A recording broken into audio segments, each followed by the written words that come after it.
Friends, ഇന്ന് നമ്മൾ ഉണ്ടാക്കാൻ പോകുന്നത് ചക്കവടയാണ്. അപ്പോൾ ഇതിന് വേണ്ടത് പച്ച ചക്കച്ചുളയാണ്. നമുക്ക് മധുരം വെച്ചതോ പഴുത്തതോ ആയിട്ടുള്ളതും എടുക്കരുത്, പച്ച തന്നെ എടുക്കണം. അതൊരു 10 എണ്ണത്തോളം നമ്മളിവിടെ എടുത്തിട്ടുണ്ട്. അത് നമ്മൾ നല്ല രീതിയിൽ കുഞ്ഞായിട്ട് അരിഞ്ഞ് മിക്സിയിലിട്ടൊന്ന് ക്രഷ് ചെയ്തെടുക്കണം. നമ്മുടെ ഈ വീഡിയോ കാണുന്ന പോലുള്ള രീതിയിൽ എടുക്കാവുള്ളൂ. പേസ്റ്റ് പരുവത്തിൽ എടുക്കരുത്, കാരണം നമുക്കിത് ഒരു ഷേപ്പിൽ വരണമെങ്കിൽ പേസ്റ്റ് പരുവത്തിലായാൽ ശരിയാവില്ല.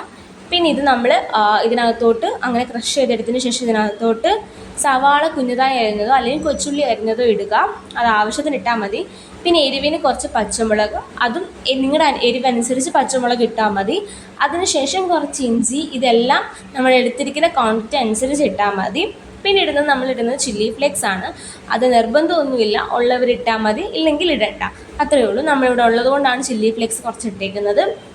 അതിനുശേഷം കുറച്ച് കറിവേപ്പില, അതിനുശേഷം കുറച്ച് മല്ലിയില. ഈ മല്ലിയിലയൊക്കെ ഉണ്ടെങ്കിൽ ഇട്ടാൽ മതി, നിർബന്ധമൊന്നുമില്ല. നമുക്കിതെല്ലാം ഉള്ളതുകൊണ്ട് നമ്മൾ കുറച്ച് ഇട്ടുവെന്നേ ഉള്ളൂ. പിന്നെ ടേസ്റ്റാണ്, ഇതൊക്കെ ഇടുമ്പോൾ അതിൻ്റേതായ ടേസ്റ്റ് കൂടും.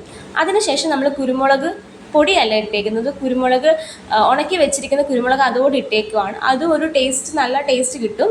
അപ്പോൾ അതും ഇട്ട് അതിനുശേഷം ആവശ്യത്തിന് ഉപ്പും ഇട്ട് കുറച്ച് മസാലപ്പൊടിയാണ് ഇനി ഇട്ടേക്കുന്നത്.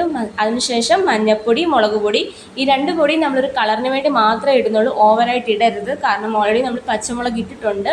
പിന്നെ കുറച്ച് കായത്തിൻ്റെ പൊടിയാണ് ഇടുന്നത്, കായം ഇടരുത്, കായത്തിൻ്റെ പൊടി ഇടുക. പിന്നെ ഇതിനകത്തോട്ട് അരിപ്പൊടിയാണ് ഇട്ടേക്കുന്നത്, പിന്നെ കടലമാവും. അരിപ്പൊടിയും കടലമാവും എടുക്കേണ്ടത് എങ്ങനെയാണെന്ന് വെച്ചാൽ കടലമാവിൻ്റെ പകുതിയേ പാടുള്ളൂ അരിപ്പൊടി. ആ ഒരു ക്വാണ്ടിറ്റിയിൽ എടുക്കുക. എന്നിട്ട് നല്ല രീതിയിൽ കുഴയ്ക്കുക, വെള്ളമൊന്നും ചേർക്കേണ്ട, അല്ലാതെ തന്നെ നല്ല രീതിയിൽ കുഴച്ചെടുക്കുക.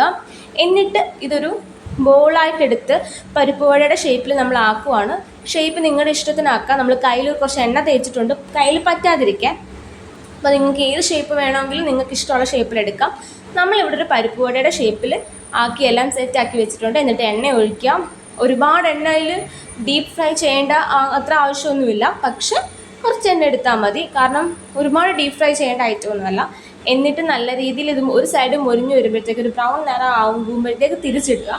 ഈ തിരിച്ചിടുന്ന സമയത്ത് നമ്മൾ കുറച്ച് വെളുത്തുള്ളിയും കുറച്ച് കറിവേപ്പിലയും കൂടെ, വെളുത്തുള്ളി ഒന്ന് ചതച്ചും കറിവേപ്പില അല്ലാതെയും കുറച്ചൊന്ന് ഇട്ട് കൊടുക്കണം. തിരിച്ചിടുന്ന ആ ടൈമിലേ നമ്മൾ ഇടാവുള്ളൂ.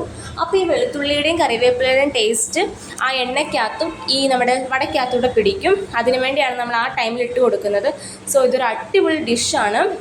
അതൊരു ബ്രൗൺ ഷെയ്ഡ് ആകുമ്പോഴത്തേക്ക് ഈ കാണുന്ന ഷെയ്ഡ് ആകുമ്പോഴത്തേക്ക് തിരിച്ചെടുക്കുക. സോ എല്ലാവരും ട്രൈ ചെയ്യണം, എല്ലാവർക്കും ഇഷ്ടപ്പെടും. ലൈക്ക് ചെയ്യുക, ഷെയർ ചെയ്യുക, സബ്സ്ക്രൈബ് ചെയ്യുക.